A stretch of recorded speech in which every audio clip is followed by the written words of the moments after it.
Bangladesh festival নামে রাজশাহীতে শুরু হয়েছে 3 দিন ব্যাপী মেলা। মেলায় আম ও রেশম শিল্পের বিভিন্ন পণ্য প্রদর্শন করা হয়েছে। বাড়ছে ক্রেতা দর্শনার্থীদের আগ্রহ। এ বিষয়ে আরো জানাতে মেলা প্রাঙ্গণ থেকে যুক্ত হয়েছেন সহকর্মী রাকিবুল হাসান। রাকিব, ফেস্টিভ্যালের মাধ্যমে স্থানীয়ভাবে উৎপাদিত কি কি পণ্য তুলে ধরা হয়েছে জানাবেন। সেই সঙ্গে যারা স্থানীয় কৃষক রয়েছেন তারা এই মেলা থেকে কি রকম সুবিধা পাবেন?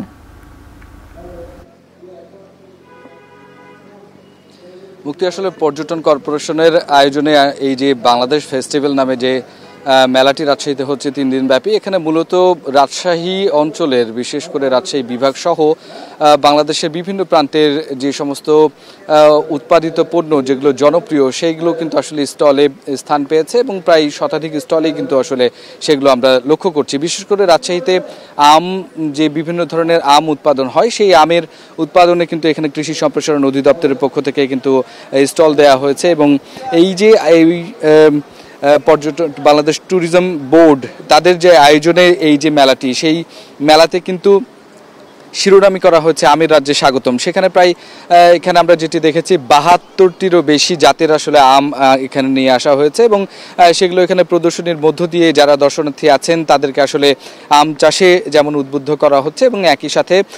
এই জাতগুলো পরিচিত করে তোলারও কিন্তু একটা উদ্দেশ্য আসলে এই স্টলটির। যদিও আসলে বৃষ্টিবিঘ্নের কারণে অনেকেই আসলে এখন কিছুক্ষণ আগেও যে ভিড়টি ছিল সেটি আমরা এখন লক্ষ্য করছি না এবং পানি জমে যাওয়ার কারণে কিন্তু এখানে আমরা দেখছি যে ফায়ার সার্ভিসের কর্মীরা তারা পানি অপসারণের কাজেও যুক্ত আছেন। তারপরে আমরা দেখছি যে এই যে আমের প্রতি মানুষের যে আগ্রহ সেটিকে ঘিরেই কিন্তু অনেকে আসছেন, দেখছেন এবং যে বিভিন্ন আকারের আম এবং বিভিন্ন রঙের স্বাদের ঘ্রাণের যে আমগুলো সেগুলো কিন্তু তারা এখান থেকে দেখছেন। একই সাথে রাজশাহীর যে জিআই পণ্য খিরসা পাতাম এবং একই সাথে মিষ্টি পান সেটিও কিন্তু আসলে কৃষি সম্প্রসারণ অধিদপ্তরের পক্ষ থেকে এখানে দেখানো হচ্ছে। এর পাশাপাশি অন্যান্য যে সমস্ত স্টলগুলো রয়েছে সেখানে বিশেষ করে যেই স্থানীয়ভাবে তৈরিকৃত বিভিন্ন খাদ্য এবং কৃষিপণ্য থেকে উৎপাদিত বিভিন্ন পণ্যের যে আচার সেগুলোও কিন্তু আমরা এখানে স্টল দেখেছি এবং একই সাথে যে সিল্ক বা রেশম পণ্য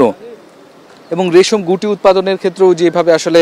যে প্রক্রিয়ার মধ্যে দিয়ে আসলে হয়ে থাকে সেইগুলো কিন্তু আসলে এখানে দেখানো হচ্ছে। এর যে মূল কারণটি আসলে তারা বলছেন সেটি হচ্ছে যে স্থানীয়ভাবে যে সমস্ত পণ্যগুলো জনপ্রিয় তারা এই পণ্যগুলো পুরো দেশব্যাপী আসলে প্রত্যেকের কাছে পৌঁছে দিতে চান এবং এই যে জনপ্রিয়তা সেটাকে ঘিরে যে একটা পর্যটন শিল্পের যে বিকাশ হবে এবং এই পণ্যগুলো যে এক একটি অঞ্চলের এক একটি পরিচয় তুলে ধরবে সেইটির কারণে কিন্তু মূলত এই ধরনের আয়োজনগুলো করা হচ্ছে এবং মুক্তি এখান থেকে আমরা যেটি দেখেছি যে আমের যে স্টল রয়েছে কৃষি সম্প্রসারণ অধিদপ্তর তারা বলছে যে অনেকেই আসলে আগ্রহ প্রকাশ করেছে আমের চারা এখান থেকে সংগ্রহ করার জন্য এবং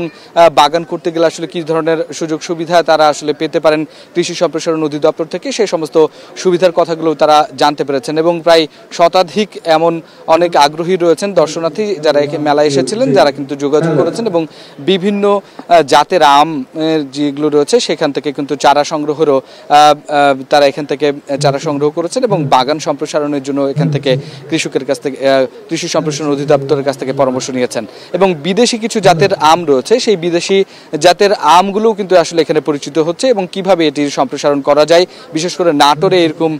অনেকগুলো বিদেশি জাতের আম হচ্ছে সেটি এখানকার মাধ্যমে আসলে সাধারণ দর্শনার্থীরা জানতে পারছে। তো মুক্তি এই ছিল রাজশাহী থেকে আমার কাছে সর্বশেষ খবর।